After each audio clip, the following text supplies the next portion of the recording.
కొంతమంది ఏమో Revanth Reddy real estate బ్రోకర్గా మారాడు, రేవంత్ రెడ్డి రియల్ ఎస్టేట్ చేస్తాడని. అధ్యక్ష, రియల్ ఎస్టేట్ ఒక ఇండస్ట్రీని ప్రమోట్ చేసి ఇండస్ట్రీకి అవసరమైన వసతులు కల్పించడం అనేది ప్రభుత్వం యొక్క బాధ్యత. ఈ నగరం రియల్ ఎస్టేట్ విస్తరిస్తే పెట్టుబడులు వస్తాయి, పరిశ్రమలు వస్తే ఉద్యోగ ఉపాధి అవకాశాలు వస్తాయి.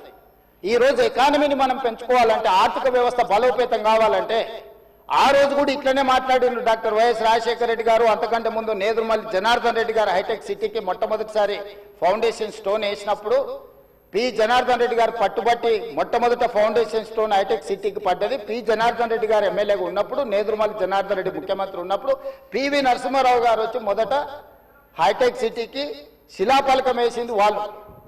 తర్వాత ఆగిపోయింది. ఆ తర్వాత చంద్రబాబు నాయుడు గారు వచ్చిన తర్వాత మళ్ళీ చంద్రబాబు నాయుడు గారు, అటల్ బిహారీ వాజ్పేయి గారు వచ్చి హైటెక్ సిటీ నిర్మాణం చేశారు. ఆ రోజు కూడా ఇదే ఆరోపణలు చేశారు. అధ్యక్ష, ప్రభుత్వం రియల్ ఎస్టేట్ వ్యాపారం చేస్తుందా, ప్రభుత్వానికి ఏం పని ఉంది అని. కానీ ఇలా విస్తరించిన నగరం ఎక్కడొచ్చింది అధ్యక్ష? సైబరాబాద్ అని గొప్పగా ఎందుకు చెప్పుకుంటున్నాం? ఐటీ కంపెనీలు, ఫార్మా కంపెనీలు, global capability centres, data centres, ఇవన్నీ ఎక్కడి నుంచి వచ్చినాయి అధ్యక్ష? ఈరోజు ఫైనాన్షియల్ డిస్ట్రిక్ట్ నాలెడ్జ్ పార్క్లో ఎన్ని లక్షల మందికి ఉద్యోగాలు వచ్చినాయి అధ్యక్ష?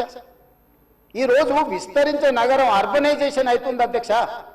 పట్టణ ప్రాంతాలు పెరుగుతున్నాయి, పట్టణీకరణ జరుగుతుంది. ఈరోజు 55% జనాభా పట్టణాలలో నివసిస్తున్నారు అధ్యక్ష.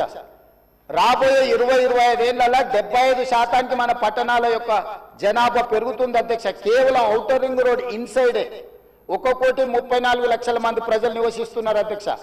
3,78,00,000 తెలంగాణ జనాభా ఉంటే ఔటర్ రింగ్ రోడ్ ఇన్సైడ్ మాత్రమే 1,34,00,000 మంది నివసిస్తున్నారు అధ్యక్ష. అంటే ఇక్కడ మోర్ దాన్ 1/3.